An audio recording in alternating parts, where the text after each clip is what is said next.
Welcome back to my channel viewers. आज हम इस वीडियो में ये डिस्कस करेंगे कि किस तरह से आप सीटेट 2020 यानी जो 5 जुलाई को एग्ज़ाम होने वाला है उसकी प्रिपरेशन किस तरह से करें।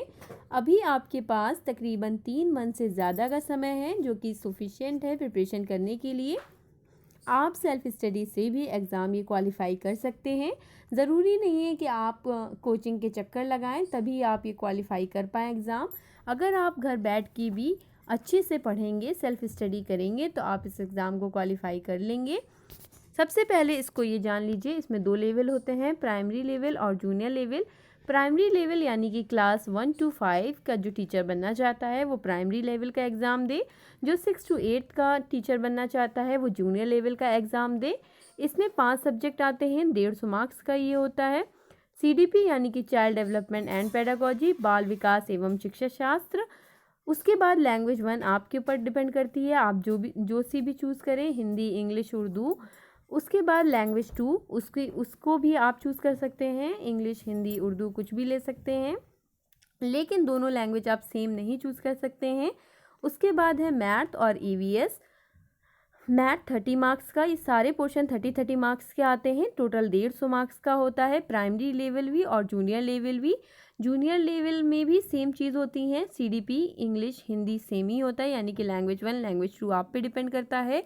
लेकिन जो कॉमर्स साइड है, आर्ट साइड है, वो SST लेता है, और जो साइंस साइड है वो साइंस और मैथ लेता है। 60 मार्क्स का ये पोर्शन होता है, टोटल 150 मार्क्स का ये आता है।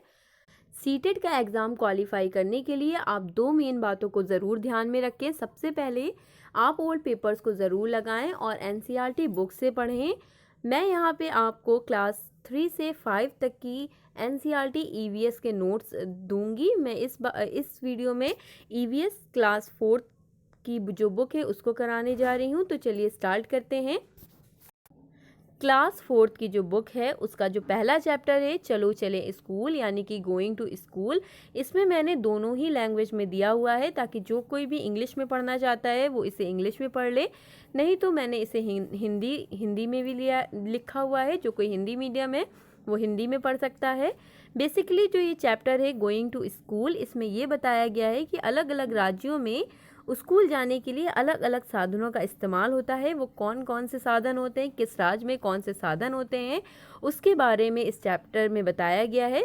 सबसे पहला पॉइंट है आसाम। अ bridge made of bamboo and rope is use, यानी कि बांस और रस्सी से बने पुलों का प्रयोग किया जाता है आसाम में, क्योंकि वहाँ पे बहुत ज़्यादा ही बारिश होती है, जिस वजह से बच्चे जो होते हैं वो पुल को पार करके जाते हैं, जो कि बांस और रस्सी से बना होता है। सेकेंड पॉइंट है लद्दाख। लद्दाख में ट्रॉली का उपयोग किया जाता है। वहाँ पे क्या होता है, स्कूल पहुँचने के लिए नदी को पार करना पड़ता है। नदी के पार जाती हुई वहाँ पे एक मजबूत लोहे की रस्सी होती है, ये दोनों तरफ से भारी पत्थरों या फिर पेड़ों से कसकर बंधी रहती है। ट्रॉली यानी कि लकड़ी से बना हुआ झूला समझ लें या फिर एक बॉक्स समझ लें, वो पुल्ली की मदद से इस रस्सी पर सरकती है और इधर से उधर स्टूडेंट पार कर जाते हैं। सेकेंड पॉइंट है सीमेंट का पुल। सीमेंट का पुल नॉर्मल एरियाज़ में बना होता है, पानी के ऊपर होता है, पानी के ऊपर बना होता है, जो कि सीमेंट, ईंटों और लोहे की सरियों से बना होता है। फोर्थ पॉइंट है केरल। केरल के कुछ भागों में बच्चे पानी को पार करने के लिए वल्लम नाम की एक छोटी नाव होती है, जो कि लकड़ी की बनी होती है, उसमें बैठकर स्कूल तक पहुंचते हैं, यानी कि केरल में वल्लम नाम की नाव चलती है। फिफ्थ पॉइंट है राजस्थान। राजस्थान में दूर दूर तक रेत ही रेत नज़र आती है। दिन में तो ये रेत बहुत ही गर्म होती है और ऊँट की गाड़ी पे बैठकर स्कूल बच्चे पहुंचते हैं, जिसे इंग्लिश में कैमल कार्ट बोलते हैं। उसके बाद है 6 पॉइंट मैदानी इलाकों का एक गांव, जहां पे बैलगाड़ी का इस्तेमाल होता है, जिससे कि वहाँ पे दूर दूर तक हरे हरे खेत होते हैं। बैलगाड़ी पे बच्चे बैठ के जाते हैं। जब कभी बारिश होती है तो वहाँ पे वो लोग छतरी ऑन कर लेते हैं, छतरी खोल लेते हैं।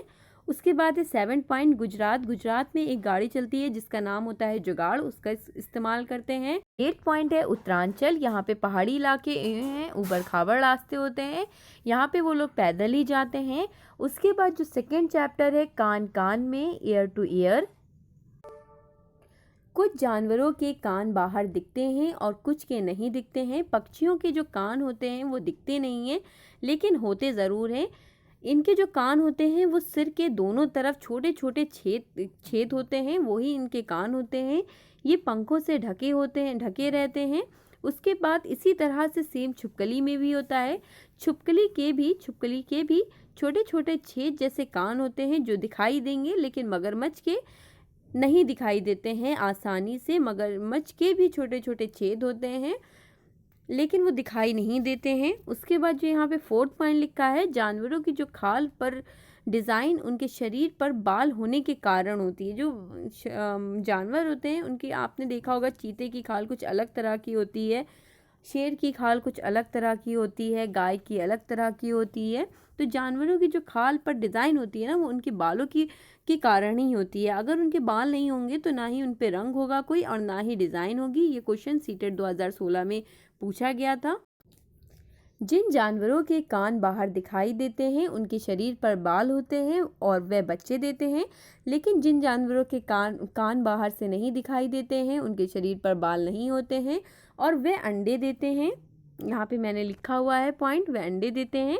इसको मैंने इंग्लिश में भी लिखा हुआ है ताकि जो लोग इंग्लिश समझना चाहते हैं, इंग्लिश में देना चाहते हैं पेपर, वो इसको समझ लें।